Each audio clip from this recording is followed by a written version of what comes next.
Markus 2 ayat 32. Menjelang malam sudah matahari terbenam, dibawalah kepada Yesus semua orang yang menderita sakit dan kerasukan setan. Maka berkerumunlah seluruh penduduk kota itu di depan pintu. Ia menyembuhkan banyak orang yang menderita bermacam-macam penyakit dan mengusir banyak setan. Ia tidak memperbolehkan setan-setan itu berbicara sebab mereka mengenal dia. Dengarkan baik-baik. Lihat Markus 1 ayat 34. Markus 1 ayat 34. Ia menyembuhkan banyak orang yang menderita bermacam-macam penyakit. Jadi bukan satu penyakit, bermacam-macam penyakit dan banyak orang. Kemudian ia mengusir banyak setan. Ini harus jadi dalam pelayanan kita, amin. Tidak cukup 1-2 saja sembuh, banyak orang sembuh dan banyak setan diusir, amin. Dalam KKS saudara juga ini harus jadi. Banyak orang sembuh, banyak setan diusir, amin. Ya, banyak orang sembuh, amin. Ya, sembuh, sehat dan kuat. Nah, itulah pelayanan Tuhan itu. Sebab Tuhan berkata, pekerjaan-pekerjaan yang aku perbuat akan kamu perbuat. Dan pekerjaan lebih besar daripada yang akan kamu perbuat, sebab aku pergi pada Bapa. Sebab Tuhan murah hati, amin. Dan untuk itulah dia datang, untuk menyembuhkan, untuk mengusirkan setan. Ya, saudara percaya itu, saudaraku. Ya, jangan terus mundur, jangan terus merasa tidak enak kalau ada yang digotong ke KKS saudara. Ya, saudara terimalah itu sebagai satu kesempatan untuk menyatakan kuasa Tuhan, amin. Ya, sebab bukan saudara yang menyembuhkan. Dalam hal itu saudara jangan memandang kepada kekuatan saudara, pandang kepada Tuhan yang pemurah, pandang kepada kuasa bilur Yesus, pandang kepada janji Tuhan. Kerjaan lebih besar akan aku perbuat. Itu yang kita pandang, itu yang kita pegang. Pandang kepada Markus 16. Mereka akan meletakkan tangan seorang sakit, orang itu sembuh. Amin. Nah, lalu saudara punya imam meletakkan tangan dan mengusirkannya dalam nama Yesus. Dia Allah yang murah hati. Murah hati dalam memberikan berkat. Dalam Filipi 4 ayat 19 saya bacakan pada saudara. Filipi pasal 4 ayat 19. Allahku akan memenuhi segala keperluanmu menurut kekayaan dan kemuliaannya dalam Kristus Yesus. Amin. Segala apa? Segala keperluanmu.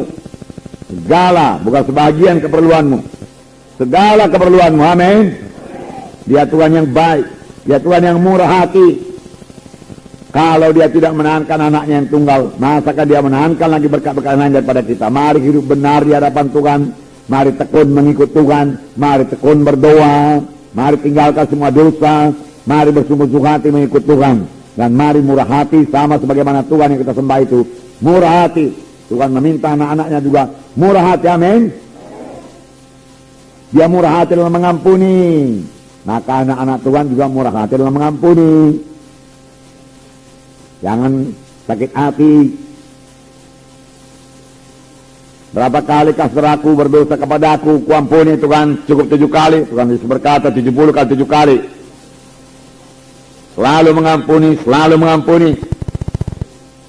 Selalu memberi, selalu memberi. Beri maka kepadamu akan diberi. Tidak ada diberi maka kepadamu tidak ada diberi. Lebih baik kita memberi. Sebab firman Tuhan berkata lebih berkat memberi daripada menerima. Berkat memberi, sebab yang kita beri itu adalah taburan kita, dia akan bertumbuh. Oleh sebab itu mesti menabur dan mesti menuai, tidak henti-hentinya sampai Tuhan datang. Amin saudara. Yang banyak menabur, banyak menuai. Dalam Lukas 6 ayat 36, siapa yang ingat apa katanya? Hendaklah kamu murah hati sama seperti Bapamu adalah murah hati. Ya. Hendaklah saya murah hati sama seperti Bapa saya murah hati. Ya. Seorang bapa yang murah hati, saudaraku, sangat merasa tidak enak melihat anaknya yang pelit.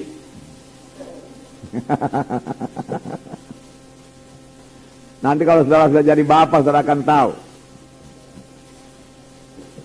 Harus murah hati. Murah hati. Amin saudara. Ya. Tuhan Yesus berkata, belajarlah kepadaku karena aku lembut hati dan rendah hati. maka engkau akan mendapat sentosa bagi jiwamu. Sentosa lah yang dicari orang dunia ini. Dia cari uang supaya damai, supaya tenang.